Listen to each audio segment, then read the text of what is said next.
પણ ત્યાં તો આખી કચારીમાં સન્નાટો છવાઈ ગયો. ઈ હાથ મૂકવા વાળો અને તરવાર લેવા વાળો બીજું કોઈ નહીં. ઈ વિંજાણના પાદરમાંથી નીકળેલા લાખાજી જાડેજા હતા. નથી તમે તાઈ આવીને તમે ભગવો પહેરી લીધો. ભારતમાં એવું શું જોઈ લીધું તમે? તેદી ઓલો સાધુ બનેલો, સંત બનેલો, જેના આગળ ભગવાન દ્વારકાધીશની મૂર્તિ હતી કૃષ્ણ પરમાત્માની. એ માણસનો જવાબ સાંભળજો. એને એમ કીધું કે અભણ નથી. ઇંગ્લેન્ડની કેમ્બ્રિજ યુનિવર્સિટીનો પ્રોફેસર હતો. ઇંગ્લેન્ડની કેમ્બ્રિજ યુનિવર્સિટીનો પ્રોફેસર હતો.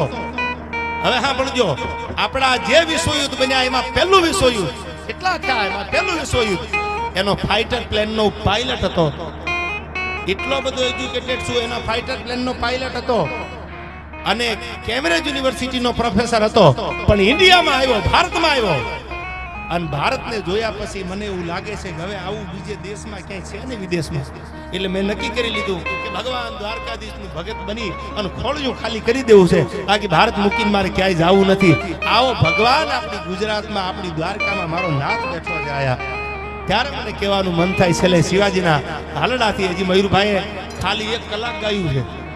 હજી એને પણ અહીંથી સંતવાણી આપને સંભળાવશે. પણ એના માટે મને કહેવાનું મન થાય કે દીકરાને બાપે, દીકરાને માએ એવા સંસ્કાર દીધા હોય અને સંસ્કાર છે ને એ દુનિયામાં ઓળખાય છે. અગરબત્તી હળગે એની સ્મેલ, એની સુગંધ એને નથી આવતી, એ બીજાને આવે છે.